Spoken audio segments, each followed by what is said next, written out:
Hello, everyone. My name is Lexi, and welcome to Sincerely Self Podcast. Today, I'm joined by my cousin Julia. Me and Julia, like when we were little, we would talk about like the things that we were gonna do when we were older. And I don't think either one of us expected the both of us to be where we are at in life right Absolutely now. not, yeah. Yeah, we've been through some crazy things, but we're here to talk about what Julia has kind of been through the last few years. She's been on this super big healing journey, and from the minute she told me about her story, I was like, I need, like, whenever you feel comfortable for you to share it because it's so crazy. Like, it literally could be a movie, and it's so inspiring. Like, Julia, you're just like such a strong person, you know what I mean? Like, very strong-willed. The way that you handled everything, you're like, well, I'm just doing this now. Like, I'm off doing my own thing again. Like, I'm just chilling, like, thriving. Like, you just took it Yeah. with ease. Yeah. So it's Yeah. crazy. So give us a little bit of backstory on your experience with like relationships, kind of like your dating history. I didn't date a lot when I was in high school. That was not something that was necessarily a priority in my life. I was mostly just focused on grades and being like, I'm gonna graduate soon and move on. I never actually had a boyfriend in high school, which was shocking to a lot of people. And I was like, well, it's just kind of what I wanted to do. Mm-hmm. And yeah, so I haven't had actually a lot of experience. And so this experience that I had really kind of like exposed me in the dating world and kind of given me like, this is what you should not be doing. Yeah, a hard So, launch into like the negatives. Oh, definitely. Like no smooth sailing in there. So. Mm-hmm.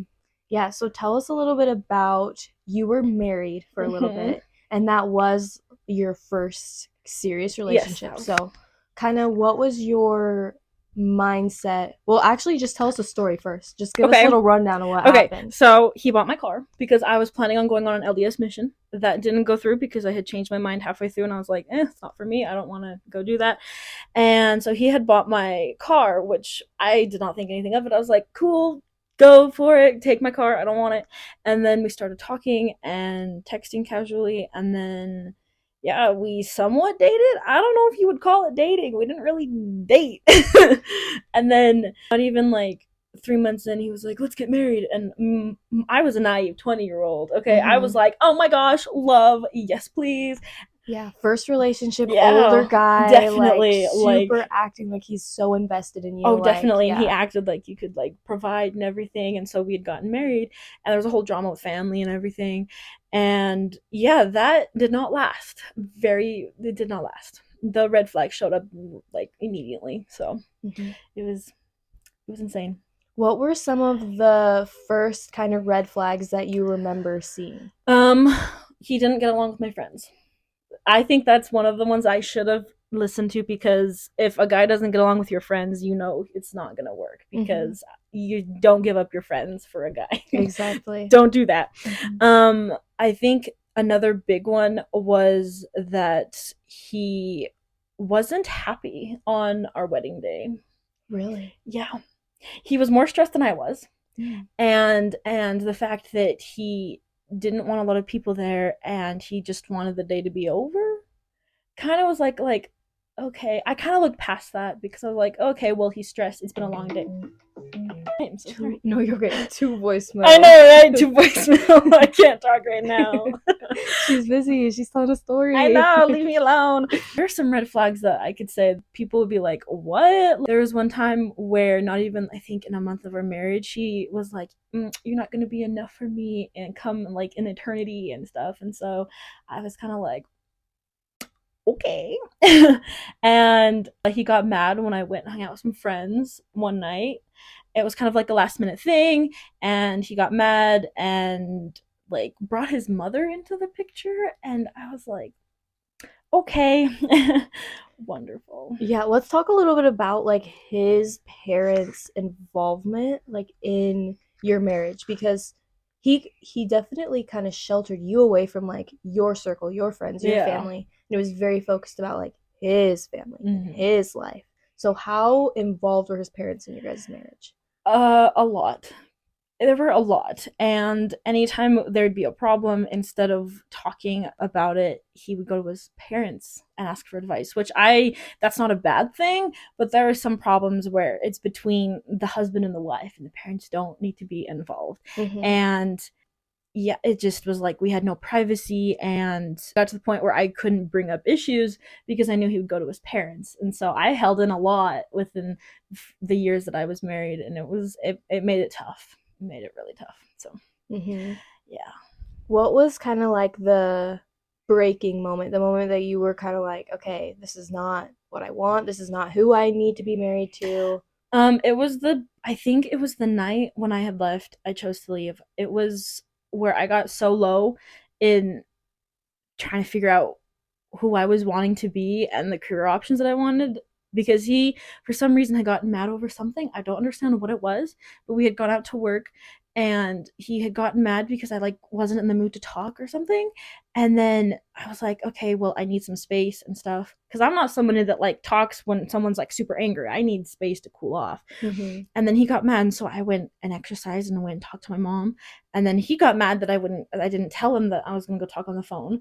Mm-hmm. And then he started like insulting me in a way where he was like, "Oh, I married a child," or "Oh, you're like so mature," and stuff like that. And so finally I hit that point where I was just like, "You know what? I'm tired of this." And I think there was a part of me that was like so strongly beaten down that it finally just kind of shoved the other parts away, and it's like, you're leaving now. Like, don't Mm-hmm. put it off anymore. So, Yeah. yes. And how was the night that you left? Because I remember you told me that he was very, what are you doing? What's going on? His parents were like trying to intervene Mm-hmm. as well. And you had to call one of your friends to like get you last minute, right? Yeah, yeah. I had texted a friend of mine and was like, "You need to come get me right now. I don't want to stay, because if I stay, I'm going to change my mind." And then he had gone upstairs to talk to his mom about him some problems we were having. And then I had hurried to pack what I could grab. And then I started walking out, and he comes back in and just like looks at my bag, looks at me, and starts bawling. And I got to the point where I was so like not empathetic with his emotions and his mood swings that I just looked at him and then I just walked right past, because I was that exhausted and like mentally worn down that I just didn't care. I walked right past him. I went upstairs, and his mom came in and was like, "What are you doing?" And I'm like, "I'm going home." And then she got mad, and so they were both yelling. She went and got her husband, who was asleep, and I had walked to the door, and she wouldn't let me leave, and she was like, "We're gonna talk this through. You guys need marriage counseling." And I was like, "What is marriage counseling gonna Yeah, do you're like, we in this needed a situation? We divorce. need to leave." And Mm-hmm. so I just walked out, and he of course started texting and was like, "Oh, I've changed. I promise. I'm sorry." And I just was like, Nope." Mm-hmm. Yeah. How was the way that he kind of treated you during the relationship? Because I know you had mentioned like a few different stories to me where he like mentioned that you weren't going to be enough for him for all eternity, or telling you that your interests were childish, things like that. Did he ever talk to you in like an uplifting way, or was it primarily like just talking down on the things that you liked and things that you did? I he flipped back and forth. I think that's what made the situation so complicated, was because he definitely knew how to be like show love at a certain time and then completely flip flop it and be like and completely insult. Most of the time it was mostly just insulting at my interests and being like, "Well, that's not good, like you shouldn't like that, you like, you're not doing productive things." And I remember one time he had gotten mad because I'd watched a cartoon or something, and he like was instantly just like put off by it and was angry. And it he I saw the red flags. I was like, this is not smart. But, being in that relationship and kind of having nowhere to go, you're kind of just like, well, I'm stuck, so I'll just deal with it. Mm-hmm.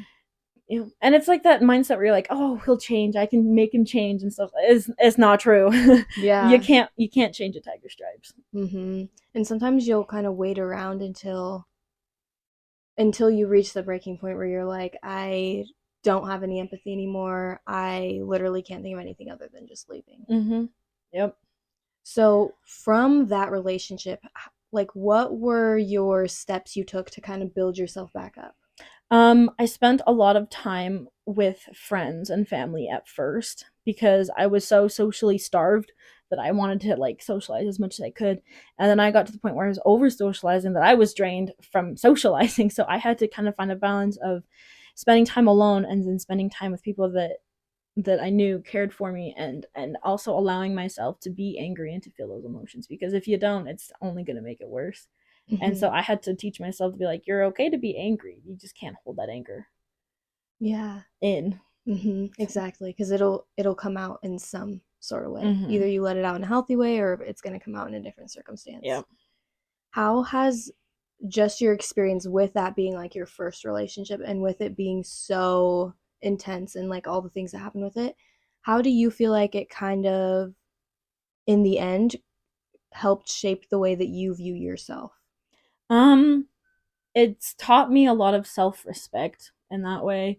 Um, I think I got to the point where I knew what a healthy relationship was based on the experience I went on, and I guess I had enough self-respect that I was like, this isn't what I wanted, and it has made me more self-aware of the things that put me off in a person when I'm out dating, that I'm not afraid to address that and just be like, okay, well, he's not going to work because he's not treating me right or something like that. It's taught me self-respect, and that's something that I've had to learn, because I was definitely a people pleaser when I was younger and I had to learn to definitely set boundaries. Yeah, 100%.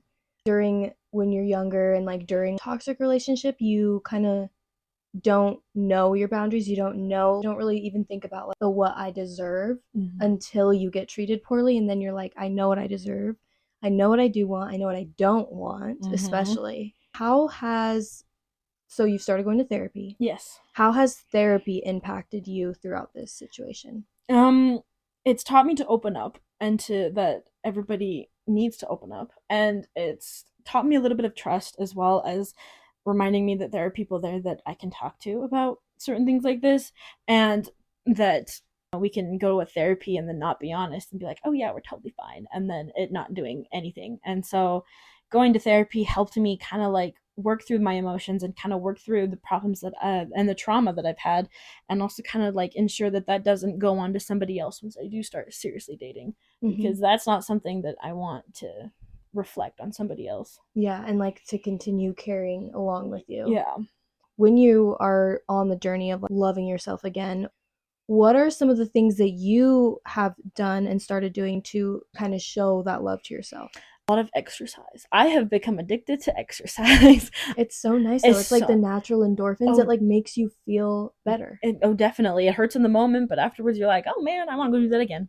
I've started exercising, and I've started doing the things that I missed doing. I've started writing my books again, and I've started watching movies that make me happy, and I've started really rebuilding my personality from the bottom, because it helped me analyze kind of like why I like it, and that I shouldn't give up my personality for somebody else. And starting that has been hard, because I want people to like me, and we all want people to like us, but it's better in the long run, I think, for me, when I started actually putting myself first and seeing why that's important. It's helped me really grow and learn.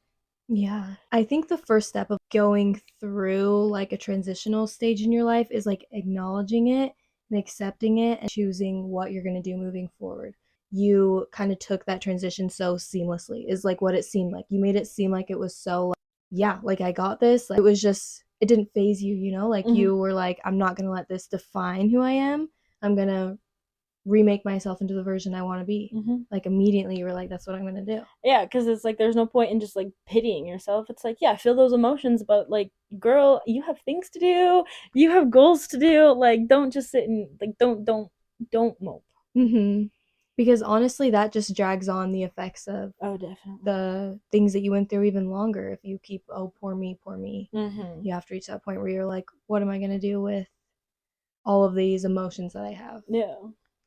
So how has dating been now? Like now that you've gone through this experience, you know what you do want, you know what you don't want. How has it been being back in like dating? It's been difficult, because I've become a lot more strict in what I'm accepting and what I'm not accepting, and I don't think a lot of people like that, because they don't like being put in a boundary where they're like, you can't cross this, otherwise, you're not going to be in my life. I've learned of what my needs are, and okay accepting that and voicing that. And if they're not okay with that, then it's like, okay, well, there's somebody else, so I'm gonna move on. And as hard as that is, and there are days where I'm like, I want a boyfriend, it's like I can't rush it. I can't just settle, because that's not gonna do anybody any good. And it's been difficult, but it's been fun. I've enjoyed meeting new people and kind of testing the waters a little bit. Yeah. It's so true. Once you like have, I guess, higher standards when it comes to like a boyfriend or like a partner, your dating pool shrinks Oh, like definitely. so much. It definitely does. Because yeah, a lot of guys especially, I've just noticed, like you have a lot of high standards for like the way that you'd like to be treated. Not even high standards, most of the time it's just like The bare common minimum, like, decency, yeah. like respect, things you should have in a relationship. A lot of men are like very off put by that, and they're like, why? No, like I don't want to have to change. I don't want to have to, Hmm. become a better version of myself. Like, no, what the heck? But you find those few men that are like, you know what? I want to be that. I'm gonna try. I'm gonna try and be that for Yeah, you. and those men are worth keeping, even though they may not be perfect. It's like, at least you're trying. And it's so important to know what you are looking for, because all these men that are like not willing to be at the standard that you want, like let's say you did end up spending time with them, whatever, like it would not be fulfilling your time. It would not be what you were wanting. Hmm. Yeah, definitely. Kind of last thing I want to touch on with this, what advice would you give to a girl that's going through like a divorce or just like a coming out of a really toxic relationship? What advice would you give someone who's just starting that journey? Well, the first step would be to make that step to leave, because that's always the hardest. And making that decision is going to hurt, but it's going to set you on a path that's going to cause you to be happy.